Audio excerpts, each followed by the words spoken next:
नमस्कार, जय हिंद दोस्तों। आज के इस क्लास में हम लोग बीएसएससी इंटर लेवल भर्ती परीक्षा 2024 के लिए आज के सेशन में हम लोग साइंस को कवर करेंगे। फ्रेंड्स, आप देखेंगे तो रुक्मिणी पब्लिकेशन का जो 3200 प्लस बुक आपका लॉन्च किया गया है, इसका लगभग 80% प्लस आपका क्लास अपलोड कर दिया गया है। जितने भी इस बुक के अंतर्गत आपका मटेरियल प्रोवाइड किया गया है, तो इन सभी को आप लोग प्ले लिस्ट जाकर के जो है सारे क्लास को मैंने सिस्टमेटिक तरीका से बेहतरीन तरीका से मैंने अरेंजमेंट किया है। और इस बुक का आप देखेंगे तो क्वेश्चंस का जो सेशन वाइज अरेंजमेंट है ये काफ़ी बेहतरीन तरीका से दिया गया है।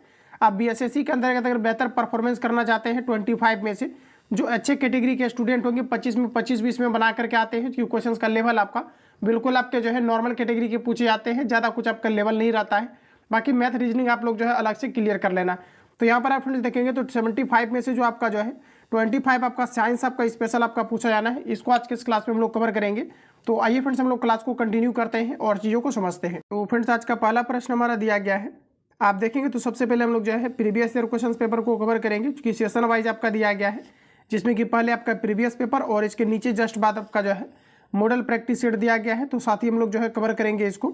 तो आज का दोस्तों देखेंगे तो आज का पहला प्रश्न में हमारा दिया गया है, जिप्सम का प्रयोग उस प्रकार की मृदा में किया जाता है जो। तो देखिए, जो जिप्सम का प्रयोग किया जाता है उस प्रकार के मृदा में किया जाता है जो आपके क्षारीय होते हैं। तो डी आपका साथियों करेक्ट हो जाएगा। जिप्सम का सूत्र होता है CaSO4 2H2O आपका होता है, ध्यान रखेंगे। जिप्सम का आपका फॉर्मूला होता है CaSO4 2H2O होता है। तो ऑप्शन आपका डी करेक्ट हो जाएगा। अगला प्रश्न है दोस्तों, कहा जा रहा है कि दूध के फटने पर कौन सा एसिड उत्पन्न होता है। टाइट्रिक एसिड दिया गया है, बर्ट्रिक एसिड, लैक्टिक एसिड दिया गया, एसिटिक एसिड। तो फ्रेंड्स याद रखेंगे आप सभी लोग कि दूध के फटने पर आपका लैक्टिक जो है एसिड का स्राव होता है। इसके अलावा भी पूछा जाता है दही में कौन सा एसिड पाया जाता है, तो इसके अंतर्गत भी आप देखेंगे तो आपका लैक्टिक एसिड पाया जाता है। अगला प्रश्न है कि मूत्र का पीएच मान क्या है, बताइए आप लोग राइट आंसर क्या हो जाएगा। तो साथियों यहाँ पर मैं आपको कुछ फैक्ट कवर कराता हूँ। जैसे कि आप देखेंगे तो जो हमारा समुद्री जल होता है इसका पीएच मान साथियों देखेंगे तो आपका 8.4 होता है। जबकि रक्त की दोस्तों हम बात करेंगे, जो ब्लड होता है व्यक्ति का, इसका पीएच मान आपका 7.4 होता है।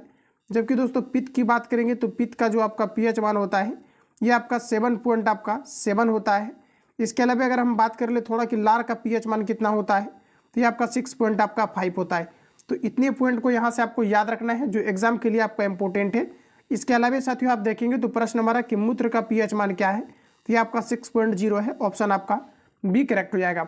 आगे बढ़ते हैं दोस्तों अगला क्वेश्चन। और यहाँ से देखिए क्वेश्चन आपका पूछा जाता है जो काफ़ी ज़्यादा अभ्यर्थी के बीच कन्फ्यूजन क्रिएट करता है। प्रश्न हमारा पूछा जाता है कि शरीर का पीएच मान कितना होता है। तो दोस्तों याद रखेंगे ये आपका 7.0 से 7.8 के बीच होता है। नींबू का पीएच मान दोस्तों अगर हम बात करेंगे तो ये आपका 2 होता है। तो इन सभी पॉइंट को यहाँ से आपको याद रखना है। चलिए आगे बढ़ते हैं। नेक्स्ट क्वेश्चन दिया गया है, पाचन तंत्र द्वारा उत्पादित अम्ल कौन सा है। दोस्तों कभी भी अगर बॉडी से रिलेटेड क्वेश्चंस पूछा जाता है तो हाइड्रोक्लोरिक एसिड आपका होगा, जिसे हम लोग कहते हैं HCl। ध्यान रखेंगे पाचन तंत्र द्वारा उत्पादित अम्ल कौन सा है, तो आपका राइट आंसर हो जाएगा हाइड्रोक्लोरिक एसिड। अगला प्रश्न है कि सिरके में होता है, बताइए आप लोग राइट आंसर क्या हो जाएगा। सिरका की साथियों बात करेंगे तो सिरका में एसिटिक अम्ल पाया जाता है, बी आपका करेक्ट हो जाएगा। सिरका में आपका एसिटिक अम्ल पाया जाता है। साथ ही आप लोग जो है 2 से 3 बार इसको रिपीट करते हुए चलेंगे। चलिए आगे बढ़ते हैं। अगला क्वेश्चन दिया गया है, प्रश्न है दोस्तों यहाँ पर आपको बोला जा रहा है कि निम्न में से कौन जल में घुलने पर विद्युत का चालन नहीं करता है। देखिए जल में घुलने पर विद्युत का चालन नहीं करता है। तो देखिए जब भी कभी चीनी को आप जो है जल में डाल देंगे तो ये जो है विद्युत का चालन नहीं करने लगता है। तो ऑप्शन आपका सी करेक्ट हो जाएगा। साथियों चीनी का सूत्र आपका C12H22, ध्यान रखेंगे C12H22O11 आपका चीनी का सूत्र होता है। ध्यान रखेंगे C12H22O11 चीनी का फॉर्मूला होता है। सी आपका यहाँ पर करेक्ट हो जाएगा। आगे बढ़ते हैं। अगला प्रश्न दिया गया है कि निम्न में से कौन सी एक महत्वपूर्ण हरितगृह गैस है। देखिए दोस्तों ग्रीन हाउस प्रभाव या ग्लोबल वार्मिंग का क्वेश्चन ये लगभग देखेंगे तो 10 बार आपका बीएसएससी के अंतर्गत रिपीट किया गया होगा, जैसा कि अभी तक आपने देखा कि कई बार आपका रिपीट हुआ है। तो साथ ही यहाँ पर बोला जा रहा है कि निम्न में से कौन सा महत्वपूर्ण हरितगृह गैस है, तो आपका राइट आंसर हो जाएगा कार्बन डाइऑक्साइड, बी करेक्ट हो जाएगा। अगला प्रश्न हमारा कहा जा रहा है कि ओमेगा-3 कहा जा रहा है कि इसका एक वर्ग है। ओमेगा-3 की दोस्तों अगर हम बात करेंगे तो आपका राइट आंसर हो जाएगा वसीय अम्ल होता है, जिसे हम लोग ओमेगा-3 कहते हैं। तो ऑप्शन आपका ए करेक्ट हो जाएगा। आगे बढ़ते हैं। नेक्स्ट प्रश्न आपको दिया गया है कि सिरके का पीएच लगभग होता है। बताइए आप लोग राइट आंसर क्या हो जाएगा। तो साथियों अगर हम बात करेंगे सिरके का, तो लगभग सिरका का पीएच देखेंगे तो ये आपका 3 के करीब होता है, ये आपके अम्लीय होता है, ध्यान रखेंगे। चलिए आगे बढ़ते हैं। अगला क्वेश्चन दिया गया है कि साधारण नमक का रासायनिक नाम निम्नलिखित में से क्या है। देखिए दोस्तों, जो हमारा साधारण नमक होता है NaCl होता है, जिसे हम लोग कहते हैं सोडियम क्लोराइड। साधारण नमक का रासायनिक नाम निम्नलिखित में से क्या है, तो आपका राइट आंसर हो जाएगा सोडियम क्लोराइड। ऑप्शन आपका सी करेक्ट हो जाएगा। चलिए साथियों आगे बढ़ते हैं। नेक्स्ट क्वेश्चन में बोला जा रहा है एक पायस में परिक्षिप्त कणों का आकार इस परास में होता है। सबसे पहले आप समझिए कि जो हमारा पायस होता है ये एक तरह से आप देखेंगे तो आपका दूध है। जैसे कि आप बोलेंगे, क्वेश्चन आपका पूछा जाता है पायस का उदाहरण क्या है, तो आपका दूध होता है।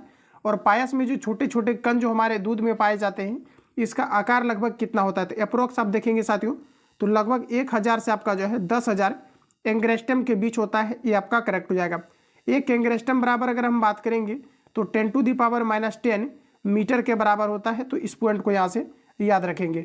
अगला प्रश्न है साथियों, कौन सा समीकरण चार्ल्स नियम को प्रकट करता है। बताइए आप लोग राइट आंसर क्या हो जाएगा।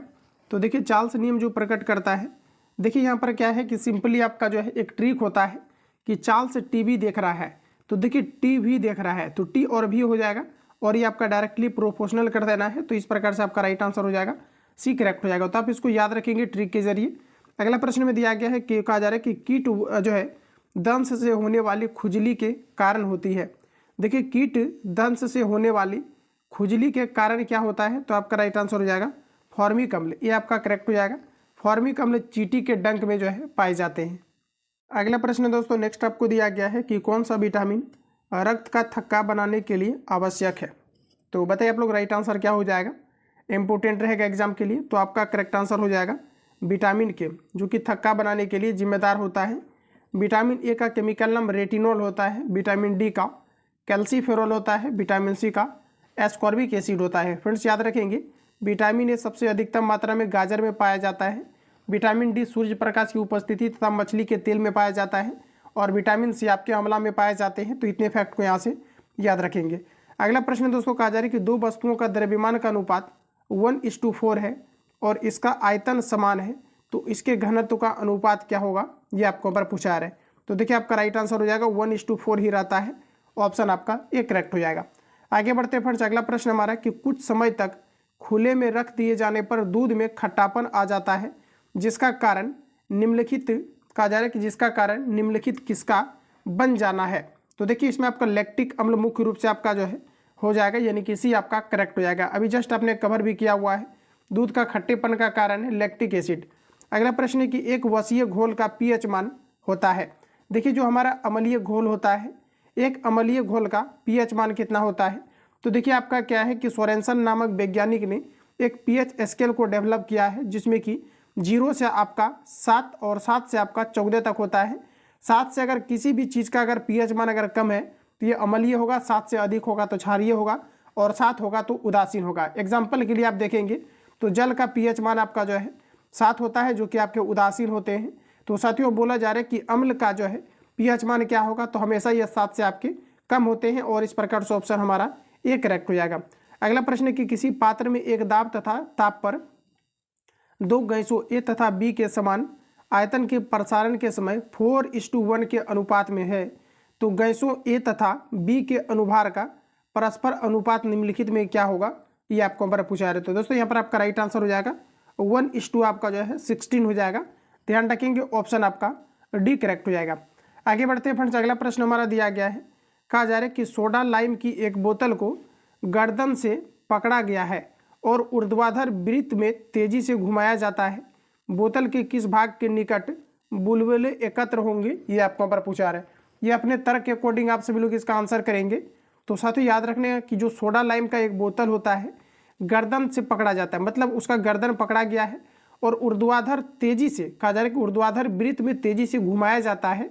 तो बोतल के किस भाग के निकट बुलबुले एकत्र होंगे, ये आपको पर पूछा जा रहा है। तो देखिए गर्दन के आपका निकट होगा। ऑप्शन आपका सी करेक्ट हो जाएगा। आगे बढ़ते हैं। अगला प्रश्न हमारा दिया गया है, किस अम्ल को कहा जा रहा है कि किस अम्ल से दूध में खट्टापन पैदा होता है, ये आपको पर बताना है। इसको मैंने रिवील भी करा दिया है। तो यहाँ पर अगर देखेंगे आप सभी लोग तो आपका राइट आंसर हो जाएगा लैक्टिक अम्ल के कारण से होता है, तो बी आपका जो है करेक्ट हो जाएगा। अगला प्रश्न कहा जा रहा है कि गंदे सार्वजनिक मूत्राशय में निम्न में से गैस निकलती है। देखिए जो मल मूत्र होते हैं इसमें आप देखेंगे अमोनिया निकलता है, NH3 निकलता है। फ्रेंड्स याद रखना है अमोनिया की अधिकतम मात्रा व्यक्ति के मूत्र में पाई जाती है और हमारे बॉडी के अंतर्गत देखेंगे तो यूरिया जो है ये आपका 2% पाया जाता है। तो इतने पॉइंट को यहाँ से ध्यान रखेंगे। अगला प्रश्न फ्रेंड्स कहा जा रहा है कि लॉफिंग गैस है। देखिए जो लॉफिंग गैस होता है, हंसने वाली गैस होता है, इसे हम लोग कहते हैं नाइट्रस ऑक्साइड। ध्यान रखना क्या कहते हैं, नाइट्रस ऑक्साइड। तो ये आपका साथियों करेक्ट हो जाएगा। क्वेश्चन का लेवल देखिए क्या आपका लेवल है पूछने का आपका, फिर इसके जस्ट नीचे आपका मॉडल प्रैक्टिस सेट दिया गया है, इसको कवर करेंगे। साइंस आप बेहतरीन तरीका से कवर कर लेना है और जीके आप देखेंगे तो आपका 50 क्वेश्चन आपका पूछा जाना है, जो काफ़ी अच्छा खासा आपका वेटेज होना है।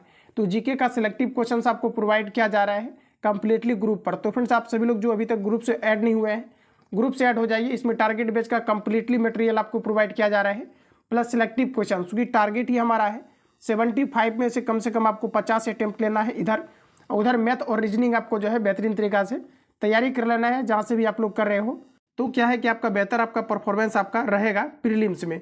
आप देखेंगे तो चूंकि दोनों का प्रीलिम्स और मेंस का सिलेबस लगभग इसका समान है, तो आप सभी लोग अभी से बेहतर तरीका से जो है लगातार कमांडिंग रखिए। चूंकि आप देखेंगे तो 75 क्वेश्चन जो कि 50% आपका वेटेज जो है ये जीके जीएस का पेपर से आपका होना है, जिसमें कि साइंस आप 23 से आप 24 नंबर तक आराम से इसमें अटेम्प्ट ले सकते हैं। चूँकि साइंस मेरा देखा हुआ है इसमें कुछ नहीं ज़्यादा लेवल रहता है, क्योंकि जितने भी मैंने शिफ्ट एनालिसिस आपको दिया है, चाहे आपका CGL थर्ड CGL का मेंस आपका पेपर हो या फिर आपका प्रीलिम्स हो, आप देखेंगे तो क्वेश्चंस का आपका लेवल बिल्कुल आपके लो रहते हैं। आप बिल्कुल अटेम्प्ट ले सकते हैं और टेस्ट के रूप में आपको जो है प्रैक्टिस सेट भी आपको मिलेगा, जो अलग अलग फैकल्टी के द्वारा आपको प्रोवाइड किया जा रहा है। ऑल ओवर आपको सारी चीज़ आपको मटेरियल प्रोवाइड आपको किया जाएगा, चाहे पटना में आपका कर जितनी भी आपका संस्थान हो या फिर मेरे टीम के द्वारा जितनी भी क्वेश्चन आपका प्रिपेयर हो रहा है, एक गाइडलाइंस के तहत आपका चल रहा है। तो आप सभी लोग चाहो तो इस नंबर पर SMS या कॉल करके आप जो है इंक्वायरी लेकर के प्राइवेट ग्रुप को ज्वाइन कर सकते हैं। मार्केट में जितनी भी आपका बुक है कंप्लीटली आपको इसके अंतर्गत जो है सारा मटेरियल्स प्रोवाइड किया जाता है, plus book PDF test series आपका है, ऑफलाइन ऑनलाइन का कंप्लीटली PDF है और क्लास नोट्स आपका है। तो इस पर आप ज्वाइन हो सकते हैं। 41 आपको पेमेंट करके इसके अंतर्गत आपको ज्वाइन होना है। चलिए दोस्तों अगला क्वेश्चन की बात करेंगे तो लॉफिंग गैस क्या है, तो ये आपका नाइट्रस ऑक्साइड, ये आपका जो है करेक्ट हो जाएगा। आगे बढ़ते हैं फ्रेंड्स। अगला प्रश्न हमारा दिया गया है कि किस गैस की निश्चित द्रव्यमान का कहा जा रहा है कि 273 डिग्री परम ताप पर आयतन 25 किलोमीटर है। तो कहा जा रहा है कि यदि दाब स्थिर रखा जाए तो परम ताप पर कहा जा रहा है कि उसी गैस के द्रव्यमान का आयतन क्या होगा, ये आपको हम पर पूछा जा रहा है। तो ये देखिए आपका न्यूमेरिकल टाइप क्वेश्चन आपका है। तो दोस्तों इसको देखिए चाहो तो आप सिंपली यहाँ पर सॉल्व भी कर सकते हो।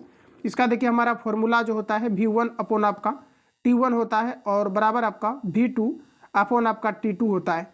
तो यहाँ पर देखिए फ्रेंड्स हमारा पूछा क्या जा रहा है, पूछा जा रहा है कि द्रव्यमान का आयतन क्या होगा, ये आपको पर पूछा रहा है। तो देखिए V1 आपको ऑलरेडी दिया हुआ है। V1 अगर आप देखेंगे तो आपको दिया गया है 25, यहाँ पर ऑलरेडी आपको दिया गया है। तो आइए हम लोग इसको सॉल्व करते हैं। तो देखिए यहाँ पर इसको कैलकुलेट कर लेना आप सभी लोग। V1 की दोस्तों बात करेंगे तो 25 दिया गया है तो 25 रखेंगे। अब देखिए T1 की अगर साथियों हम बात करेंगे तो T1 आप देख लीजिए 273 आपको शुरू में ही आपको दिया गया है, तो 273 यहाँ पर रखेंगे। इक्वल करेंगे, हमें V2 चाहिए है तो हम V2 निकालेंगे। अब देखिए T2 की दोस्तों अगर हम बात करेंगे तो T2 भी यहाँ पर आपको दिया गया है। T2 देख लीजिए आप कहाँ दिया गया है। तो T2 की दोस्तों अगर हम बात करेंगे तो देखिए यहाँ पर हमें जो है T2 की आवश्यकता है। और T2 की अगर साथियों बात करेंगे तो यहाँ पर अगर देखेंगे तो यहाँ पर आपको 273 दिया गया है और यहाँ पर अगर देखेंगे तो आपका 25 दिया गया है। यहाँ पर आपका क्लियर आपका हो गया कि देखिए परम ताप आपको कहा जा रहा है और परम ताप जो हमारा फ्रेंड्स होता है ये आपका 546 होता है। तो यहाँ पर आपको सिंपली आपको 546 रखना है। इसको कैलकुलेट करेंगे तो राइट आंसर आपका निकल करके आ जाएगा। यहाँ पर देखिए जो हमारा ऑथेंटिक आंसर आएगा ये आपका आ जाएगा 500 आपका जो है मिली आ जाएगा। ऑप्शन आपका बी करेक्ट हो जाएगा। अगला की दोस्तों बात करेंगे तो कहा जा रहा है कि प्राकृतिक गैस के बारे में निम्नलिखित में से कौन सा कथन औसत है, ये आपको पर पूछा रहा है। सभी स्टेटमेंट को पढ़िए आप लोग। तो यहाँ पर देखेंगे तो इसका प्रयोग ईंधन के तौर पर किया जाता है। तो ये बिल्कुल साथियों आपका जो है करेक्ट कहा जा रहा है, लेकिन हमें गलत छाटना है। आप देखेंगे तो कहा जा रहा है कि ये गैसीय हाइड्रोकार्बन का मिश्रण है, तो ये भी बिल्कुल आपका करेक्ट दिया गया है। अगला की बात करेंगे तो इसका प्रयोग उर्वरकों के निर्माण में किया जाता है, तो ये भी बिल्कुल आपका ऑथेंटिक है। इसके अलावा देखेंगे तो यह कार्बन डाइऑक्साइड और हाइड्रोजन का मिश्रण है, तो ये बिल्कुल साथियों आपका गलत है। प्रश्न हमारा कहा जा रहा है कि प्राकृतिक गैस किसका मिश्रण है, तो ये आपका साथियों गलत हो जाएगा। कार्बन डाइऑक्साइड और हाइड्रोजन का मिश्रण होता है प्राकृतिक गैस, तो ऐसा बिल्कुल भी आपका नहीं है। चूंकि आप देखेंगे जो हमारा प्राकृतिक गैस जिसे हम लोग जो है अगर हम बोले तो मीथेन भी आपका आता है। तो मीथेन की दोस्तों बात करेंगे तो इसमें कार्बन डाइऑक्साइड और हाइड्रोजन का मिश्रण नहीं होता है, तो ऑप्शन आपका डी करेक्ट हो जाएगा।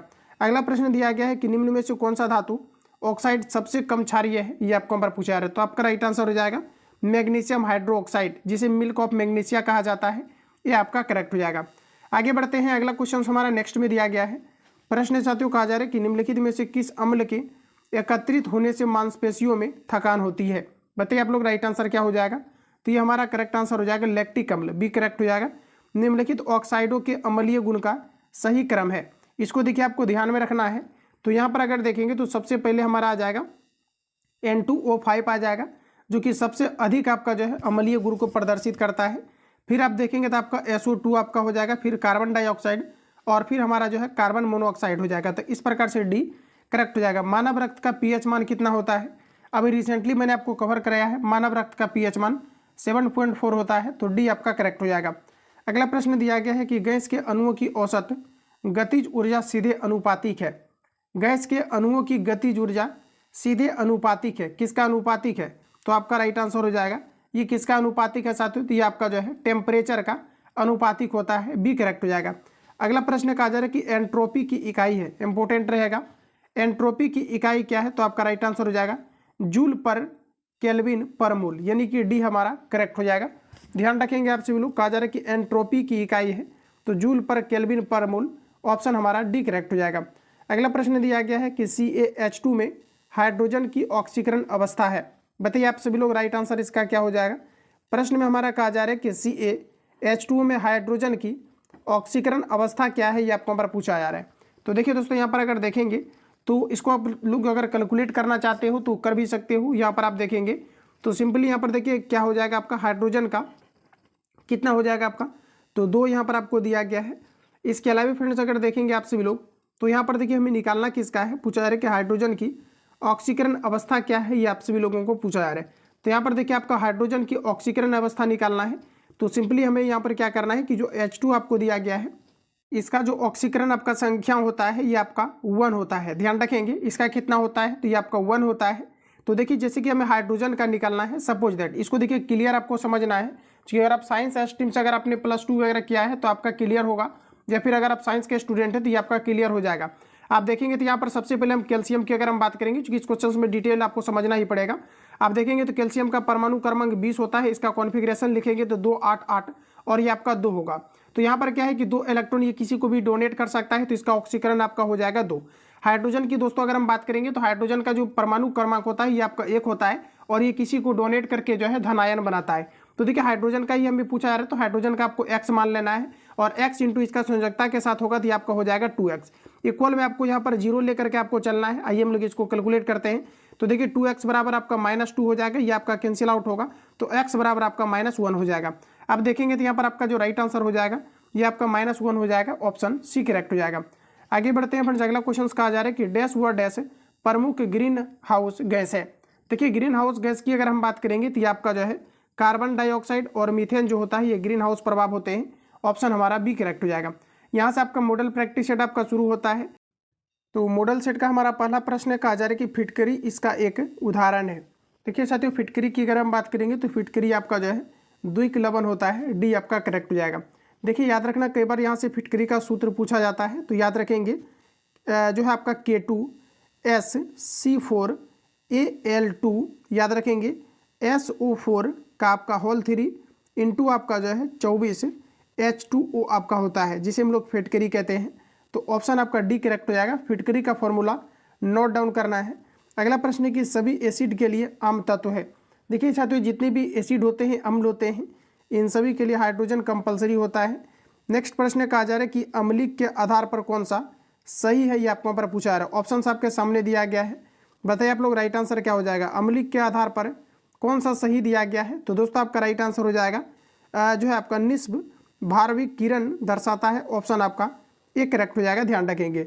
आगे बढ़ते हैं फ्रेंड्स, अगला प्रश्न हमारा दिया गया है अम्ल के बारे में निम्नलिखित में से कौन सा कथन सत्य है, ये आपको हमारा पूछा जा रहा है। अम्ल देखिए क्या करता है कि नीले लिटमस पत्र को लाल कर देता है, जबकि आप देखेंगे तो जो हमारा भस्म होता है, क्षार होता है, ये जो है ब्लू लिटमस पत्र को जो है लाल कर देता है। सॉरी, ये क्या करता है तो लाल लिटमस पत्र को जो है ब्लू कर देता है। तो यहाँ पर अगर देखेंगे आप सभी लोग तो अम्ल के बारे में कौन सा स्टेटमेंट आपका करेक्ट दिया गया है, तो आपका राइट आंसर हो जाएगा खट्टे होते हैं और नीले लिटमस पत्र को जो है लाल कर देता है, तो ये हमारा यहाँ पर जो है करेक्ट हो जाएगा। आगे बढ़ते हैं, अगला क्वेश्चन आपको दिया गया है कि नीचे दिया गया समीकरण SO2 का कार्य दर्शाता है जो कि 2H2S और प्लस आपका SO2 रिएक्शन आपको दिया गया है और यहाँ पर रिएक्शन के बाद आपका जो है 2H2 और 3S आपका हो गया है। तो ये देखिए आपका क्या दर्शा रहा है, ये आपको यहाँ पर पूछा रहा है। देखिए साथियों, इसको अगर सिंपली आप सभी लोग समझे तो यहाँ पर दिया गया आपको हाइड्रोजन सल्फाइड दिया गया है और आपका जो है आपका क्या दिया गया है SO2 यानी कि सल्फर डाइऑक्साइड, और ये जब आपस में रिएक्ट किया है तो जल और जो है सल्फर का निर्माण हुआ है, तो इसको आप जो है कौन सा अभिक्रिया बोलेंगे, तो इसे हम लोग कहेंगे ऑक्सीकरण अभिक्रिया। ध्यान रखेंगे, ऑक्सीकरण या ऑक्सीकारक अभिक्रिया कहेंगे, क्योंकि इसमें आप देखेंगे तो हाइड्रोजन का आपका क्या है कि हाइड्रोजन आप देखेंगे तो हाइड्रोजन में क्या है कि ऑक्सीजन आपका संयोग हुआ है, ऑक्सीजन को एक्सेप्ट किया है, तो आपका राइट आंसर हो जाएगा ऑक्सीडेशन रिएक्शन, ऑप्शन आपका सी करेक्ट हो जाएगा। अगला की साथियों बात करेंगे तो नेक्स्ट प्रश्न हमारा दिया गया है, कहा जा रहा है कि एक पदार्थ X लाल लिटमस पत्र को नीला कर देता है और यह कहा जा रहा है कि मिथाइल ऑरेंज को बदलकर डैश कर देगा, तो देखिए आपका राइट आंसर हो जाएगा पीला कर देगा, ऑप्शन आपका सी करेक्ट हो जाएगा। अगला प्रश्न कहा जा रहा है कि चित्र में X, Y तथा Z बिलियनों के किस समुच्चय के कण के आकार को सूचित करता है, बताएंगे आप लोग राइट आंसर क्या हो जाएगा। कहा जा रहा है कि चित्र X, Y, Z बिलियनों के किस समुच्चय के कण के आकार को सूचित करता है, ये आपको यहाँ पर पूछा जा रहा है। तो यहाँ पर देखिए साथियों, ऑथेंटिक आंसर अगर देखेंगे तो आपका राइट आंसर हो जाएगा निलंबन, कोलाइडी, वास्तविक बिलियन, यानी कि सी आपका जो है यहाँ पर करेक्ट हो जाएगा, ध्यान रखेंगे। आगे बढ़ते हैं, अगला प्रश्न हमारा दिया गया है, कहा जा रहा है कि निम्नलिखित में सबसे दुर्लभ अम्ल है। देखिए साथियों, दुर्लभ अम्ल की अगर हम बात करेंगे तो CH3COOH जो हमारा एसिटिक एसिड होता है, ये आपका दुर्लभ होता है, सी करेक्ट हो जाएगा। 1 बिलियन के हाइड्रोक्साइड की सांद्रता 1 × 10⁻⁹ मोल पर लीटर है, बिलियन का pH मान क्या होगा, ये आपको यहाँ पर बताना है। बताइए आप लोग राइट आंसर क्या हो जाएगा। तो देखिए इस प्रकार के जब भी क्वेश्चन आपका पूछा जाता है, यहाँ पर आप देखेंगे तो कहा जा रहा है कि 1 बिलियन के ऑक्साइड की सांद्रता यानी कि 1 × 10⁻⁹ मोल पर लीटर दिया गया है, तो बिलियन का pH मान क्या होगा, ये आप सभी लोगों को पूछा जा रहा है। साथियों इसको थियोरटिकल आपको निकालना है, आप यहाँ पर देखेंगे तो इसका राइट आंसर जो हो जाएगा आपका 5 हो जाएगा, ध्यान रखेंगे। अगला प्रश्न है कि क्षारीय बिलियन का pH मान कितना होता है, ये आपको यहाँ पर पूछा जा रहा है। क्षारीय बिलियन का pH मान 7 से अधिक होता है, 7 उदासीन का होता है, 7 से कम अम्ल का होता है। चलिए आगे बढ़ते हैं, अगला क्वेश्चन आपको दिया गया है, अभिक्रिया H2O HCl से करके जो है H3O+ Cl- में जल का आचरण, कहा जा रहा है कि आचरण बिहेवियर कैसा होगा, ये आपको पर पूछा रहा है। तो आपका राइट आंसर हो जाएगा भस्म जैसा, ऑप्शन बी करेक्ट हो जाएगा। अगला प्रश्न दिया गया है कि पोटास फिटकरी का जलीय विलयन होता है। देखिए प्रश्न में हमारा दिया गया है कि पोटास फिटकरी का जलीय विलयन होता है, तो दोस्तों यहाँ पर आपका राइट आंसर हो जाएगा क्षारीय होता है, बी करेक्ट हो जाएगा। अम्ल और उस पदार्थ जिसमें वह पाया जाता है का इनमें से कौन सा युग्म सुमेलित नहीं है, ये आपको यहाँ पर पूछा जा रहा है। आइए हम लोग यहाँ पर देख लेते हैं। तो यहाँ पर आपको दिया गया एस्कॉर्बिक अम्ल दिया गया है। तो दोस्तों जैसा कि एस्कॉर्बिक अम्ल जो हमारा होता है खट्टे फलों में पाया जाता है और सबसे अधिक आप देखेंगे तो ये जो है आपके अम्ला में पाया जाता है। बट इमली की दोस्तों अगर हम बात करेंगे तो इमली में क्या है, एस्कॉर्बिक एसिड आपका जो है नहीं पाए जाते हैं। इमली की साथियों अगर हम बात करेंगे तो इमली में आपका जो है टाइट्रिक अम्ल, आपके इमली की अगर दोस्तों बात करेंगे तो इमली में जो है आपके एस्कॉर्बिक एसिड दिया गया है, तो एस्कॉर्बिक एसिड जो है इमली के अंतर्गत आपके नहीं पाए जाते हैं। यहाँ पर बोला जा रहा है इमली में एस्कॉर्बिक एसिड, जो कि यहाँ पर आपका गलत दिया गया है, जबकि इमली में अगर मेनली आप देखेंगे तो इसमें आपका जो है टाइट्रिक अम्ल आपके पाए जाते हैं। अगला की अगर हम बात करेंगे तो दिया गया है लैक्टिक। तो यहाँ पर आपको याद रखना है कि इमली में किस प्रकार के अम्ल पाए जाते हैं, तो टार्क्टिक एसिड पाए जाते हैं, तो यहाँ पर एस्कॉर्बिक नहीं होगा, ये आपका यहाँ पर गलत दिया गया। लैक्टिक अम्ल की बात करेंगे तो दही में पाया जाता है। ऑक्जेलिक अम्ल आपका पालक में पाया जाता है और पालक में जो है सबसे अधिकतम मात्रा में आयरन पाया जाता है। एसिटिक एसिड देखेंगे तो ये आपका सिरका में पाया जाता है। इन सभी फैक्ट को यहाँ से याद रखेंगे, ये आपका करेक्ट हो जाएगा। अगला प्रश्न आपको दिया गया है कि निम्नलिखित में से कौन सा क्षार नहीं है। देखिए निम्नलिखित में से कौन सा क्षार नहीं है, तो देखिए आपका राइट आंसर हो जाएगा K2H5OH। ये जो आपका है ये आपका एथेनॉल है, जो कि आपका अम्ल है, ऑप्शन डी करेक्ट हो जाएगा। अगला प्रश्न है कि क्षार बोला जा रहा है कि सार्वत्रिक सूचकों के रंग को डैश में बदल देता है। क्षार की फ्रेंड्स बात करेंगे तो ये नीले में बदल देता है, ये आपका करेक्ट हो जाएगा। अगला प्रश्न में दिया गया है कि ऑर्सेनिक सल्फाइड सॉल्ट डैश का एक उदाहरण है। तो देखिए साथियों, अगर ऑर्सेनिक सॉल्ट कहा जा रहा है कि ऑर्सेनिक सल्फाइड सॉल्ट की अगर हम बात करेंगे तो ये आपका मुख्य रूप से जो है कोलाइड का उदाहरण होता है, बी करेक्ट हो जाएगा। इन सभी पॉइंट को आपको याद रखना है। ऑर्सेनिक सल्फाइड सॉल्ट डैश का एक उदाहरण है, तो ये आपका कोलाइड का होता है, बी करेक्ट हो जाएगा। निम्नलिखित में से कौन डिंटल प्रभाव को दर्शाता है? फिर डिंटल प्रभाव की बात करेंगे तो ये आपका दूध जो है डिंटल प्रभाव को दर्शाता है, और पायस यानी इमल्सन का उदाहरण भी आपके दूध होते हैं, ध्यान रखेंगे। अगला प्रश्न हमारा नेक्स्ट में दिया गया है। अगला प्रश्न की साथियों बात करेंगे तो नेक्स्ट में हमारा बोला जा रहा है कि सभी अम्ल धातुओं के साथ अभिक्रिया करके डैश गैस उत्पन्न करता है। तो देखिए, जब भी धातु जो है सपोज दैट कि मान लिया जाए कि जो हमारे जिंक है, अगर इसे हम जो है अम्ल से अभिक्रिया करा दे तो ये आपका ZnCl जिंक क्लोराइड प्लस आपका जो है हाइड्रोजन गैस आपका मुक्त होता है। तो यहाँ पर आप देखेंगे तो ऑप्शन आपका ये करेक्ट हो जाएगा। अगला प्रश्न आपको दिया गया है कि एल्यूमिनियम का ऑक्साइड होता है। देखिए, एल्यूमिनियम ऑक्साइड उभयधर्मी होता है। उभयधर्मी के अंतर्गत देखेंगे तो Al2O3 ZnO PbO। तो ध्यान रखेंगे PbO ये सभी जो आपके होते हैं ये आपके उभयधर्मी ऑक्साइड का उदाहरण होता है। PbO जो है ये भी आपको उभयधर्मी ऑक्साइड का उदाहरण होता है। ऑप्शन आपका डी करेक्ट हो जाएगा। कई बार यहाँ से क्वेश्चन आपका पूछा गया है, तो साथियों एक बार रिपीट करना फिर से आपसे भी लोग। Al2O3 इसके अलावा आप देखेंगे तो ZnO PbO ये सभी हमारा उभयधर्मी ऑक्साइड का उदाहरण होता है। तो ऑप्शन आपका डी करेक्ट हो जाएगा। अगला प्रश्न है कि यदि किसी गैस के नियत द्रव्यमान का आयतन स्थिर ताप पर आधा कर दिया जाए तो उसका दाब कितना हो जाएगा? तो दोस्तों यहाँ पर आपका राइट आंसर हो जाएगा 2 गुना हो जाएगा, बी करेक्ट हो जाएगा। अगला प्रश्न दिया गया है कि लिटमस का उपयोग निम्नलिखित में से किसका परीक्षण करने के लिए किया जाता है? साथियों, लिटमस की अगर हम बात करेंगे तो ये आपका राइट आंसर हो जाएगा। अम्लीय या क्षारीय गुण को प्रदर्शित करने के लिए लिटमस का प्रयोग किया जाता है। निम्न में से किस बैक्टीरिया पर एंटीबायोटिक का कोई प्रभाव नहीं होता है? देखिए, एंटीबायोटिक का जो है प्रभाव किस पर नहीं होता है? तो सुपर बग पर जो है एंटीबायोटिक का कोई प्रभाव नहीं होता है, डी हमारा करेक्ट हो जाएगा। अगला प्रश्न साथियों कहा जा रहा है कि जब HCl के 10⁻⁸ मोल को 1 लीटर जल में मिलाया जाता है तो बिलियन का pH मान क्या होगा, ये आपको पर पूछा जा रहा है। तो यहाँ पर देखिए आपका साथियों राइट आंसर हो जाएगा 7 से कम होगा, बी आपका जो है करेक्ट हो जाएगा। ठीक है, हाइड्रोक्लोरिक एसिड है तो ये 7 से कम होगा, अम्लीय होगा। अगला प्रश्न है कि निम्न में से कौन सा पाइसीकरण है, ये आपको पर पूछा जा रहा है। पाइसीकरण की साथियों बात करेंगे तो ये आपका राइट आंसर हो जाएगा साबुन। ध्यान रखेंगे इमल्सिफिकेशन कौन सा है, तो आपका राइट आंसर हो जाएगा साबुन, ये आपका करेक्ट हो जाएगा। चलिए आगे बढ़ते हैं। नेक्स्ट क्वेश्चन आपको दिया गया है। प्रश्न में यहाँ पर देखेंगे तो आपको बोला जा रहा है कि दूध को निम्न विधि से एकरूस किया जाता है। देखिए, दूध को निम्न विधि से एकरूस किया जाता है, तो यहाँ पर आपका राइट आंसर हो जाएगा इसके वसा कणों को सेंट्रीफ्यूज की सहायता से सूक्ष्म आकार में बदला जाता है। ऑप्शन आपका सी करेक्ट हो जाएगा। रक्त में पाए जाते हैं, बताइए आप लोग राइट आंसर क्या होगा? धनावेशित कण, ऋणावेशित कण, उदासीन कण, दोनों आवेशित कण। तो साथियों रक्त में जो पाया जाता है ऋणावेशित कण पाए जाते हैं, बी करेक्ट हो जाएगा। अगला प्रश्न में हमारा दिया गया है N/10 NaOH का pH मान क्या होगा, ये आपको हमारा पूछा जा रहा है। देखिए साथियों, सोडियम हाइड्रोक्साइड की अगर हम बात करेंगे तो इसका जो है राइट आंसर आपका हो जाएगा 13। ध्यान रखना N/10 NaOH का pH मान क्या होगा, तो ये आपका 13। अगला प्रश्न है कि खाने का नमक NaCl किससे बना होता है?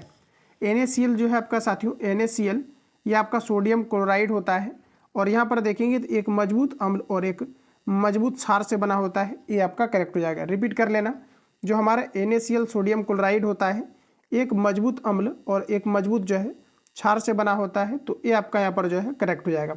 अगले प्रश्न में हमारा दिया गया है अंगूर के रस से शराब बनाने के लिए बताइए क्या किया जाता है?